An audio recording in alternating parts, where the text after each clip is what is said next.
Welcome back to the channel, everyone. I'm Rich. So I've been driving my 2004 Honda Accord EX since 2019. This was a car passed down from my siblings who used it all throughout college and even carried me through mine. One of the best parts about graduating for me was that I didn't have to shell out a bunch of money to buy a new car right away. But that didn't mean I didn't end up dropping a few bands to, fix the AC, replace the brakes and rotors, the starter, and a bunch of other things just to, keep it running. Some of y'all mentioned in my last video that I'm deliberately staying with this car, and yeah, it saves a lot of money. The insurance is dirt cheap, the gas mileage is still very solid, especially on the highway. On a full 12-gallon tank in this, it can get up to around 350 miles, which is really impressive. It's really fuel efficient still. Plus, these cars are really fun to mod, easy to work on, and honestly, they're, just built like tanks. Honda really nailed it with this generation. The engines and parts are really easy to get, so reliable, and if you know, you know.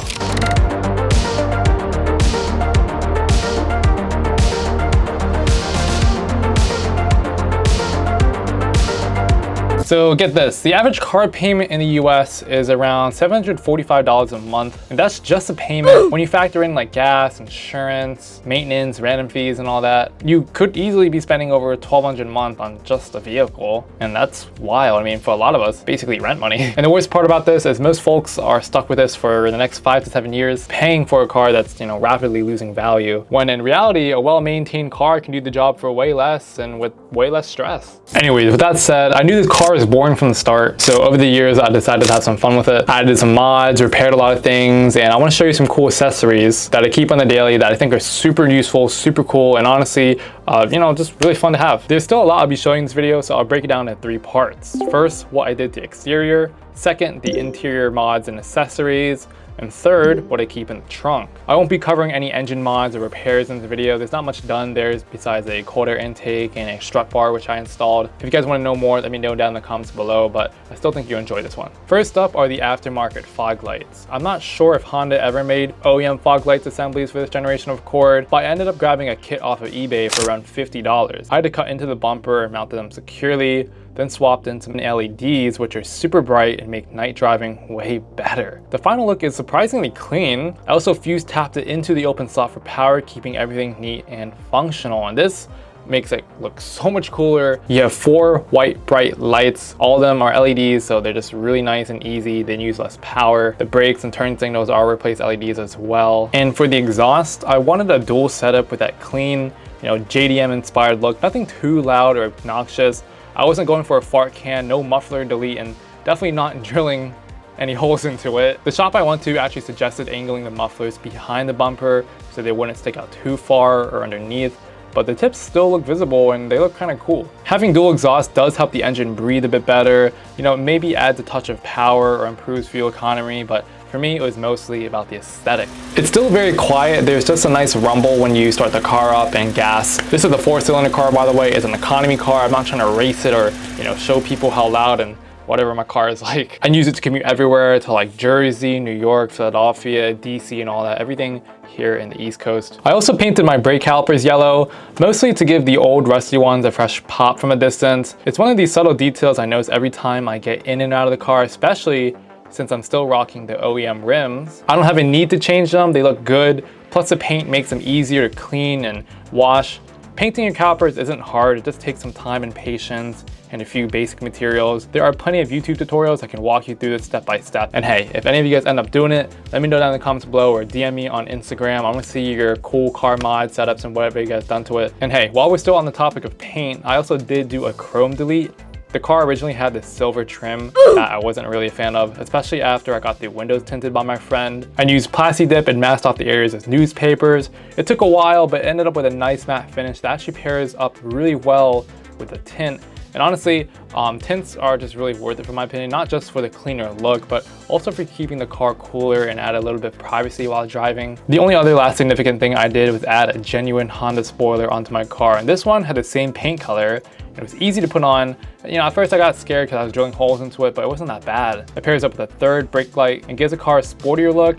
I think this really completes the car the most. I'm surprised Honda even made some for this generation Accord. So all in all, in the exterior department, I think I did a pretty good job. Just keep it as original looking as possible, nothing too crazy, All right, next up are the interior upgrades and daily essentials I keep in the car. The two biggest mods, which I'll show you first, were the 10-inch Android head unit I installed that replaced the stock CD drive radio system I had on here, and a 4K mirror dash camera that also acts as a rear view backup. I said it before and I'll say it again, these Android head units are seriously underrated. The one I picked up is from Xtrons, which is really well known in the Android head unit space. Yes, like I said, it's a 10.1 inch QLED touchscreen with a crisp 1280 by 800p resolution screen. The brightness easily hits over 400 nits, so it's just as bright if not brighter than most laptops here in the market. I've driven in direct sunlight and the screen looks very sharp and easy on the eyes. It's running on an older Android 13 software. This unit has a Snapdragon 665 octa-core CPU, 8 gigabytes of RAM, and 256 gigabytes of storage. As soon as you start the car, the head unit pairs to your phone instantly over Bluetooth. No need to plug in cables like you have to with some newer cars. And unlike a lot of modern vehicles with safety restrictions, you don't have to come to a complete stop to adjust the settings or use the screen while driving. And this is low-key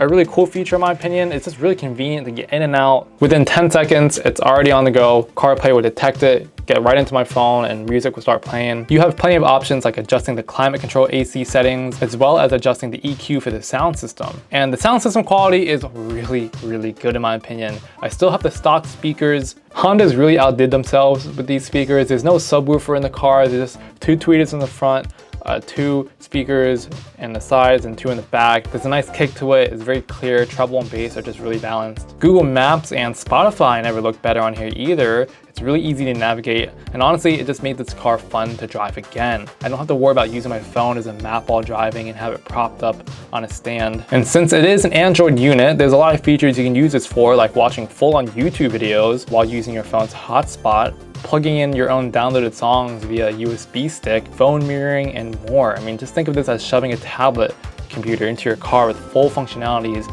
of Google Play Store. I mean, it's almost as good as a Tesla. I mean, what's up? Next up is my 4K mirror dash cam, and I wanted a reliable way to capture everything on the road in case of an accident, while also making the rearview mirror bigger. So with this, I'll have solid proof if anything happened, like an accident or whatever. This model records in 4K from the front and 2K in the rear thanks to its Sony sensors. It performs exceptionally well at night and continuously records since it's hardwired to my interior fuse box, and I really appreciate the suggestion that you guys gave for my last video. Thank you for that. It also doubles up as a backup camera, which let me tell you is an absolute lifesaver. Every time you shift it into reverse, it'll automatically switch to the backup camera and have like the green, yellow, red bars to show you, how far you're away. It's super handy, especially with these cars. They don't come with backup cameras. I mean, I know cars even from like 2015, 16, 17 even don't even have them yet. So this camera really transformed the car even further. It doesn't take too long. I think the hardest part was just trying to make the cables look all clean. I had them routed underneath the trim so they're not poking and sticking out. I just wanted a clean, simple look. Additionally, I added these LED puddle lights I saw off another Honda Accord YouTube video. I picked these one up from Amazon and they're super easy to install. It took less than a minute to swap them out. So whenever I open the door, the Honda logo light will shine on the floor, and I think it makes the car look and feel more luxurious. They really pop at nighttime. Then I added some LED interior underglow lights beneath the footwells, which give off a nice glow. They're nothing too fancy, but they do come in 7 different colors like red, yellow, white, blue, purple, and so on. They're bright enough that while driving, you can actually see your feet and what's below you, like the gas pedal, which is a nice touch. And overall, this gives a nice ambience while driving at night, and I think a lot of people, my friends and family, appreciate that as well. Most of these are plugged into the Yantu 12-volt splitter, which has 2 USB-A ports and a built-in light. That adds a nice touch to the center console and keeps things convenient. I also added a 30-watt Anchor charger with both USB-A and C ports so I can fast charge devices like my MacBook or phone. These 2 cables are super handy when my friends and family need to plug their phone in, and so is mine. I also like to keep a few essentials in the center console, like hand sanitizer. This one's the Crisp Morning Air from Bath & Body Works, which smells amazing. A pair of scissors, a knife, some pens, and Aquaphor for chapped lips. I also got mouthwash and toothpicks for those times when you need to freshen your breath on the go. I mean, you never know. And of course, cologne. Nothing fancy, gentlemen, it's just Naka Voyage. It smells great and it's super convenient to have on hand. Gentlemen, I highly recommend you keep some cologne around. Definitely helps you stay fresh. In my glove box, I just keep a tissue box, which comes in handy when you're eating or you need to blow your nose, along with some documents, a microfiber cloth, and a a few other essentials. Now on the dashboard, I got this sticky pad that holds things like sunglasses, notes, and small accessories. It's useful for keeping things from sliding around on the dash while driving. If you have friends that come in, they can put their phone, keys, and whatever on it, and it's really nice and easy to take off too. That's pretty much it. In the interior, I don't like to keep too much things in there. I mean, obviously, if I'm at work, I got other things, groceries, I'll put in the back seat. And while we move on to the trunk, I keep a few tools in here. First up is the Noco Boost X GBX45 battery jump starter in my car. It's a powerful 1250 amp lithium ion unit that comes in clutch more than once. I've used it to help my parents and a few friends that were seriously grateful to jumpstart their vehicles. If you don't already realize how useful this thing is, I mean, let me tell you, it's a must-have. Just buy it right now. Unlike regular jumper cables that take a lot of space in your car and you gotta, have your car and someone else paired up next to it to start it. This battery is super small, super easy to carry around, especially here in places like Pennsylvania where winters can get brutally cold and car batteries can end up dying out of nowhere. It's got this sturdy red and black clamp with reverse built-in polarity protection for safety.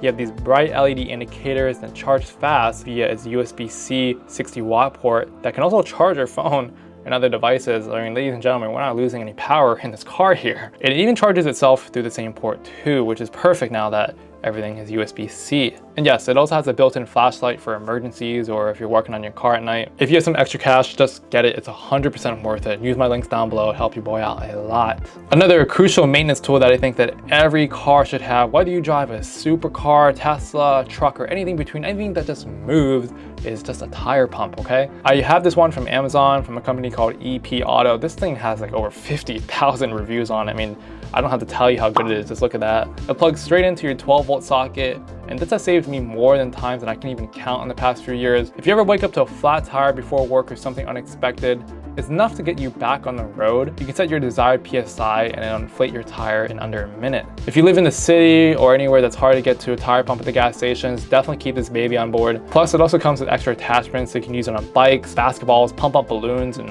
whatever too, which is kind of cool for parties. And underneath the trunk bed I have some other essential tools like this metric socket set from Craftsman that includes bits like flatheads and Phillips. Super useful for quick on-the-go repairs. I've used it quite a few times. I helped a friend change their engine air filter and even reattach a bumper on the side of the road in the city. It's small, it's easy enough, it just has everything I need. If I ever need bigger and more tools, I just go back home and get my equipment. I also keep a 1/2-inch impact wrench with me at all times, which makes taking off lug nuts and swapping out tires way faster and easier than using something like a manual tire iron. Honestly, one of the best investments I made as well. It just makes car repairs so much more manageable and quicker.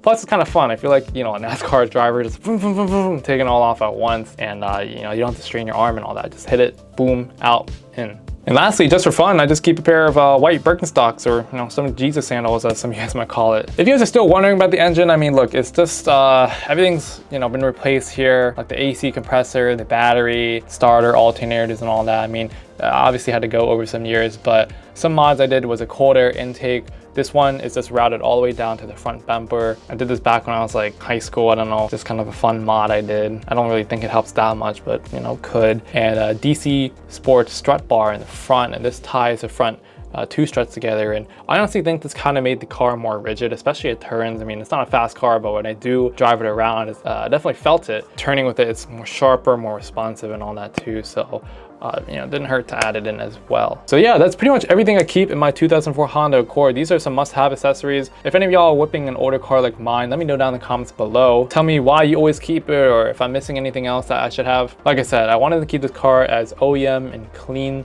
looking as possible. I did my best to avoid, the rice stout look, or I saw in a comment they called it racing inspired car enhancements, which is funny. I didn't know that. The cars with these huge spoilers, flame decals and loud mufflers and exhaust and everything, right? I think all these mods and accessories were necessary to bring this car up to 2025. I had a lot of my friends tell me that this car looked newer than it actually is. Some of them guess maybe it's like a 2015, 2016 car or something, which is pretty impressive. But yes, I will upgrade one day, but for now, I'm just gonna drive it to the ground. And I think cars in this generation is so well made. I mean, everything from the leather seats to just the frame and chassis and all that. It just really shows the test of time and how well built these cars are. So let me know down in the comments too, a new car is getting worse, is it getting better? How do you feel? And yeah, just shoot, the comments. I just want to see what you guys are talking about and all that. It's gonna be a lovely community here. I always like it. and everything that you guys say, I pay attention to all of it too. So with that being said, thank you guys so much for watching, and until the next video, guys, this is Rich Me, signing off.